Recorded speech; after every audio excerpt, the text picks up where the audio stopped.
안녕하세요. 슬기로운 미국 모기지 생활 스티븐 융자 전문인입니다. 오늘은 자영업자를 위한 주택융자 꿀팁 대방출이라는 제목으로 영상을 만들었는데요. 스몰 비즈니스를 운영 중인 자영업자분들이 주택 구입 계획이 있으시다면 미리 알아두면 좋은 팁에 대해 알려드리고자 합니다. 인터넷에 나오는 식상한 정보들이 아니라 실제적으로 도움이 될 만한 정보들을 제공할 예정이오니 끝까지 시청하시면 도움이 되실 것입니다. 자, 그럼 본론으로 들어가 볼까요? 주택을 구입할 계획이라면 세금 보고 전 융자 전문인을 먼저 만나십시오. 자영업자들을 위한 융자 프로그램은 크게 두 가지로 나뉩니다. 세금 보고가 중요한 일반 페니 프레디 프로그램, 세금 보고 없이 진행 가능한 non-QM 프로그램 등이 있는데요. 전년도 세금 보고를 분석하고 어떠한 플랜이 손님에게 가장 유리한지 미리 상담을 받고 길을 정하는 것이 좋습니다. 세금 보고 없이 진행하는 non-QM 프로그램의 경우에도 옵션이 다양하게 있습니다. 비즈니스 뱅크 스테이트먼트 프로그램, 1099 프로그램, P&L 프로그램, 노닥 노레시오 프로그램, 낮은 이자율을 받고 몰기지 페이먼트를 가능한 많이 줄이기를 원한다면 미리 상담을 받고 주택 구입에 대한 전략을 융자 전문인과 미리 세우는 것이 좋습니다. 세금 보고 1년치 만으로 융자 승인이 가능합니다. 원래 융자 심사에서 세금 보고는 기본적으로 2년치를 요구합니다. 일반적으로 융자 심사에서는 2년치 세금 보고의 평균을 보고 융자 계산상의 인컴을 결정하게 되는데요. 그래서 원래의 경우는 2년치 세금 보고 모두 중요합니다. 그러나 비즈니스를 운영한 지 5년 이상이 되고 크레딧 점수가 좋다면 1년치 세금 보고만으로 주택 융자 승인을 받을 수 있습니다. 크레딧 점수는 720점 이상이면 가능합니다. 그동안 혹시 세금 보고가 부족했다면 새롭게 보고하는 마지막 1년치 세금 보고만 잘하면 주택 구입이 가능해집니다.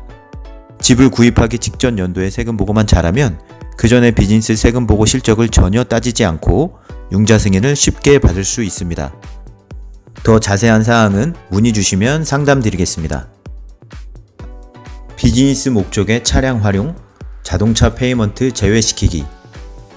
매월 나가는 자동차 페이먼트가 융자 승인을 결정하는 뎁 투 인컴 레시오, 즉 소득 대비 지출 비율에 영향을 미치는 경우가 많은데요. 사업 목적의 비즈니스 차량이 필요한 경우라면 비즈니스 차량을 구입하고 자동차 융자의 월 페이먼트를 반드시 비즈니스 은행 계좌에서 나가게 해야 합니다. 비즈니스 은행 계좌에서 지출되는 자동차 페이먼트는 융자 계산상의 DTI 계산에서 제외시킬 수 있습니다. 주의할 점은 오토론으로 구입한 차량에만 해당이 되고 오토 리스의 경우에는 해당이 안 된다는 점입니다. 그래서 가까운 미래에 집을 구입할 계획이라면 리스보다는 자동차 융자를 통해서 차를 구입하는 것이 좋습니다. 그 외에 자동차 페이먼트를 홈 몰기지 지출 항목에서 제외시키려면 몇 가지 지켜야 할 조건들이 있는데요. 비즈니스 세금 보고상에 차량이 자산으로 등록이 되고 지출이 비즈니스상의 비용으로 처리가 되어야 하고요. 또 비즈니스 은행 계좌에서 12개월치 페이먼트가 연속적으로 페이먼트 된 기록이 있어야 비용에서 제외시킬 수 있습니다. 단 한 번이라도 페이먼트가 늦거나 건너뛴 기록이 있으면 안 되고요. 12개월 연속 반드시 해당 비즈니스 어카운트에서 페이먼트가 된 기록을 보여줘야 합니다. 부득이 차를 구입하셔야 할 일이 생긴다면 자신의 비즈니스가 비즈니스 목적의 차량 구입이 가능한 비즈니스인지 회계사님과 잘 상의하시고 위에 말씀드린 사항들을 잘 활용하셔서 혜택을 보시기 바랍니다.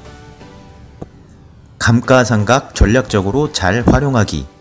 감가상각, 즉 디프리시에이션은 세금을 절약해주는 좋은 제도일 뿐 아니라 융자 계산상의 소득 대비 지출 비용에서 소득을 늘려주는 효자 역할을 해주는 좋은 요소입니다. 감가상각을 전략적으로 잘 활용하면 세금도 절약하고 융자 계산상의 소득을 늘려 융자 승인에 큰 도움이 될 수 있습니다.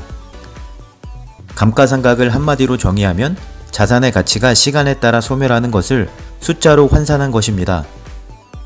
각 종류별 자산에 대해 매년 줄어드는 자산 가치를 일정 기간 동안의 숫자로 환산해 세금을 공제받을 수 있도록 해주고 있는데요. 자동차 컴퓨터의 경우 5년, 사무용 가구의 경우 7년, 거주용 건물의 경우 27.5년 등의 기간 동안 감가상각의 요율에 따라서 매년 일정 금액에 대해 세금을 공제받을 수 있도록 해주고 있습니다. 그런데 매년 나눠서 세금 공제를 받는 일반 감가상각 외에 섹션 179라는 제도와 보너스 감가상각이란 제도를 잘 활용하면 자산을 구입한 첫 해에 한 번에 몰아서 감가상각을 활용하여 세금 공제를 받는 것이 가능합니다. 섹션 179 세금 공제는 사업체가 특정 자산을 구매했을 때 이 자산의 구입 비용만큼 한 번에 전액 세금에서 공제할 수 있게 해주는 제도입니다. 2023년의 경우 최고 섹션 179를 활용하여 116만 불의 금액까지 첫 해 세금 공제가 가능합니다. 보너스 감가상각은 마찬가지로 사업체가 비즈니스 관련 자산을 구입할 때 첫 해 감가상각을 통해 많은 세금 인센티브를 주는 제도입니다. 원래는 보너스 감가상각으로 가능한 세금 공제가 자산 구입 비용의 50%였는데요. 트럼프 대통령 때 세제 개혁으로 첫 해 자산 구입 비용의 100%까지 늘어났다가 2023년부터 매년 20%씩 순차적으로 공제 가능 금액이 감소하여 2027년 0%로 되도록 설계되어 있습니다. 보너스 감가상각으로 가능한 금액은 표를 참고하시기 바랍니다. 많은 셋업 비용이 필요한 비즈니스 오픈 시에나 또는 비즈니스 운영 중에 큰 장비나 기계 설비, 비즈니스 차량 등을 구입할 때 절세를 위해 위 두 가지 방법들을 사용하고 계신데요. 이 방법들이 절세뿐 아니라 융자 계산상의 소득을 늘려주는데 큰 도움을 줍니다. 이 두 가지 제도를 집을 구입하기 위해 1, 2년 전부터 전략적으로 잘 미리 계획해서 사용한다면 융자 심사에 큰 도움이 될 수 있습니다. 구체적인 예를 들어보겠습니다. 2023년 한 사업체에서 100% 업무용으로만 사용되는 새로운 기계를 5만 달러의 비용과 0달러의 잔존 가치로 구입했다고 가정해 보겠습니다. 이 회사는 해당 자산을 5년 동안 매년 10,000불씩 감가상각하는 대신에 섹션 179 제도를 활용하여 해당 회계연도에 5만 불 전액을 감가상각할 수 있습니다. 2023년 세금 보고할 이 사업체의 어저스티드 그로스 인컴 금액이 5만 불이었다면 5만 불을 새롭게 한 번에 세금 공제받은 감가상각 금액이 더해져 융자 계산상의 소득은 10만 불로 늘어나게 됩니다. 실제 세금 보고상의 소득은 5만 불밖에 안 되지만 융자 심사에서 소득이 10만 불로 2배나 늘어나게 돼서 융자 심사 시에 여러모로 유리하게 작용하게 됩니다. 또 다른 구체적인 예를 들어보겠습니다. 2023년에 6,000파운드가 넘는 SUV 차량을 구입했다면 섹션 179 세금 공제를 통해 28,900불까지 세금 공제를 받을 수 있는데요. 자동차의 경우는 세밀하게 공제 관련 규정이 정해져 있으니 담당하시는 회계사님을 통해 세부사항은 확인하시기 바랍니다. 만일 2023년 나의 넷 인컴이 5만 불이었다면 비즈니스 차량 구입으로 인해 28,900불이 플러스가 돼서 융자 계산상의 인컴이 78,900불로 늘어나게 됩니다. 5만 불의 소득에서 세금을 더 내지 않고도 78,900불의 소득으로 늘어난 것으로 간주되어 가능한 융자 금액이 늘어나고 융자 심사가 더 수월해지는 효과를 거두게 되는 것입니다. 지금 두 가지 예시의 경우 전부 세금도 세금대로 많이 절약하고 융자 계산상의 DTI 비율도 크게 개선시켜 융자 심사에서 전략적으로 이익을 취한 경우의 예시입니다.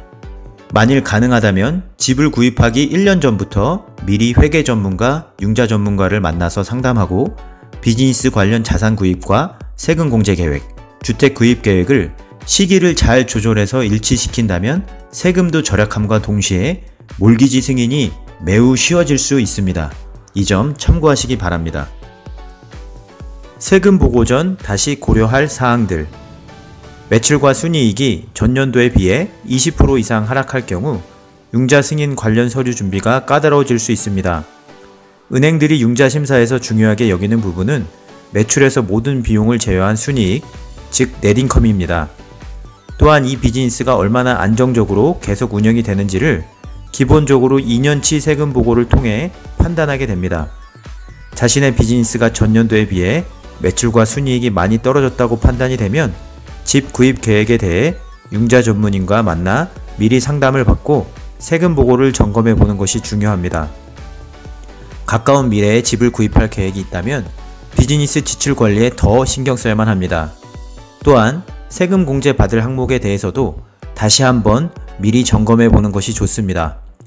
꼭 모든 세금 공제를 법적으로 청구해야 하는 것은 아닙니다. 세금 공제는 세금을 덜 내게는 도와주지만 결과적으로 세금 보고상의 순이익을 낮춰 융자 승인에 영향을 줄 수 있기 때문입니다.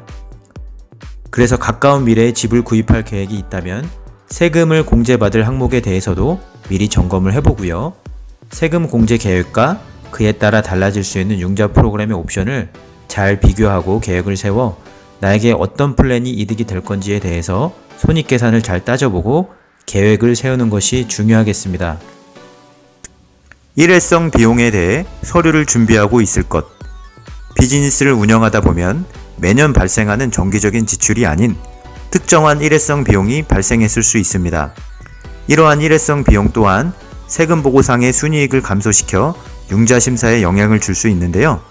발생한 비용이 앞으로 계속 추가적으로 발생하지 않을 비용이라는 점을 문서화할 수 있다면 이러한 일회성 비용을 융자 계산상의 순이익에 다시 추가할 수 있습니다.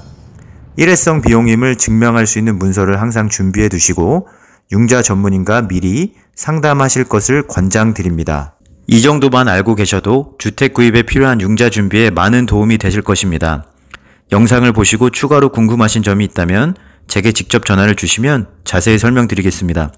스티븐 주택융자팀과 함께 미리미리 주택 구입 전략을 잘 세우셔서 가장 좋은 조건과 이자율로 마음에 쏙 드는 집을 구입하셨으면 좋겠습니다. 영상 시청해주셔서 감사합니다.